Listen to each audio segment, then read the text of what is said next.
Now, how many of you are struggling to make sense of social media and big data? I'm sure many of you are. None of us know what to do with this beast, right? And yet it's a fascinating area, and we have right now, I think, probably one of the 3 or 4 best faculties in the country working in that area. And we've just set up a new social media and business analytics collaborative, along with folks from the computer science department, the College of Science and Engineering. There's even a law professor there who looks into internet law and privacy issues. And so this thing is called SOBACO.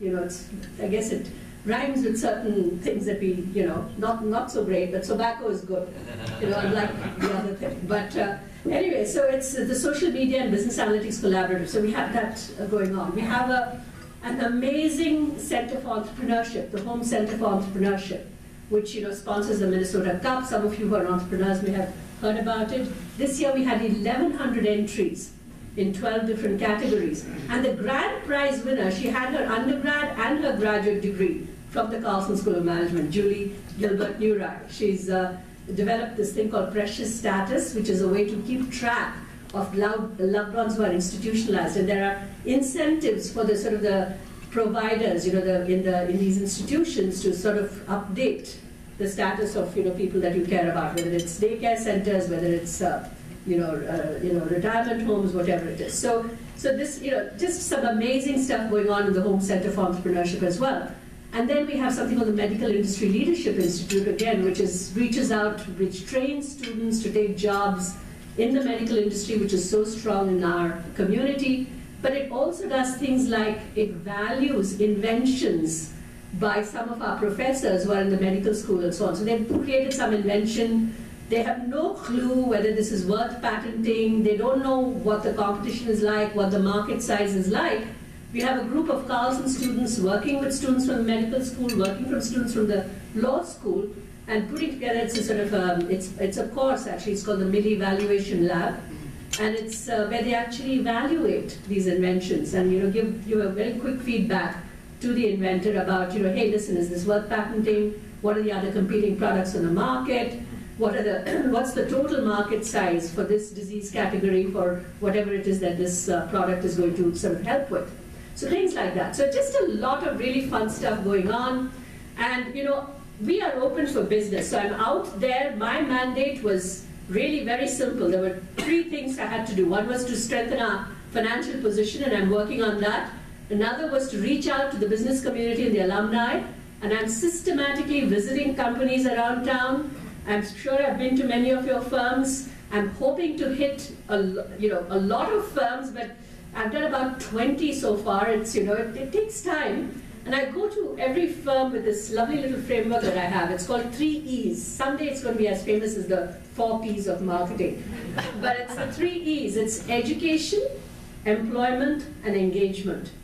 And when we put that all in one slide, the depth of the Carlson School's connection with each of the businesses, and I'm sure many of the businesses and the organizations that all of you represent, is quite astonishing. We have over 500 alumni in General Mills, and this is self-reported. You know how good all of us are about updating our alumni records, right? But despite that, so it's really an understatement, but we have over 600 in Target. We have 200 managers from Deloitte came through the Carlson School in the last 5 years as recruiters, as speakers in the classroom, as mentors for projects in all kinds of capacities. There's just so much depth of connection between the business school and the community. And so, in some sense, what would we love to happen is to become the go-to place for all of your talent development needs, the go-to place for ideas for business in the community. And that's kind of, I'll stop it there and open it up to questions.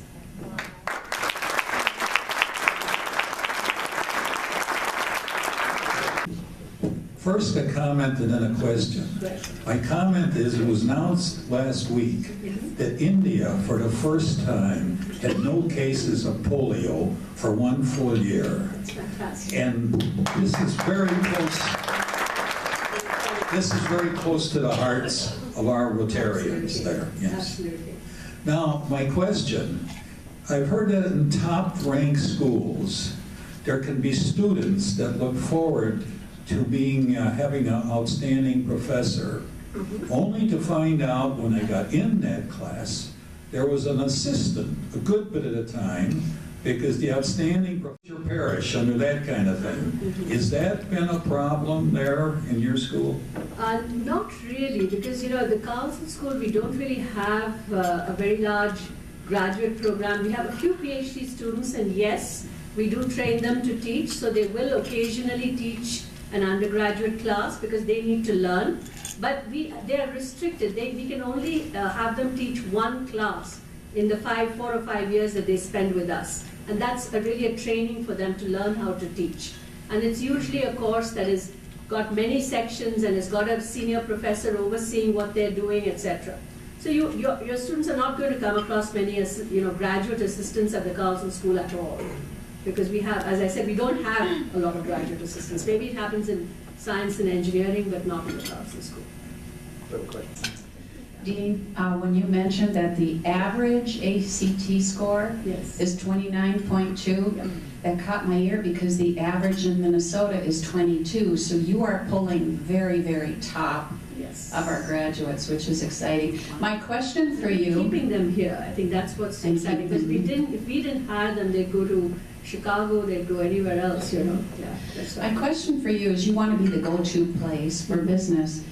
Minneapolis Rotary wants to be the go-to place for community service that benefits this community. From your insight and expertise, what advice do you have for us in terms of how to permeate and really make a mark on community service that would touch the Carlson School? Our students are really interested. We have a lot of, we have things in our curriculum which are geared towards sort of social responsibility, ethics, community service, and so on. But even more important, we have a lot of extracurricular clubs. For instance, one of Net Impact, and I don't know if you folks at the Rotary know about it. It's a national organization, but it has a huge presence at the Carlson School. Very engaged with the Carlson School. They run, they will do debates on ethical issues. They go out in the community and try and help out. There's another student club called Carlson for Community, where basically we send out teams of students, especially in the Cedar Riverside neighborhood, to help businesses there sort of just set up basic, sometimes they need some very, very sort of fairly easy consulting, which even an undergraduate in their 3rd year can do, that kind of thing. And so there's several student clubs which are involved. And frankly, if any of you are interested in engaging with those clubs, speaking at those clubs, I could definitely put you in touch. Send me an email, and I can put you in touch with our student affairs coordinator who can make sure that you can engage with them. Our students, just are, it's incredible. There's really a strong desire to sort of contribute to the community.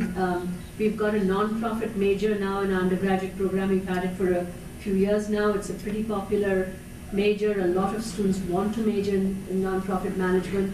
So I think there's just a lot of areas where we could connect. If you're interested, just let me know. Question.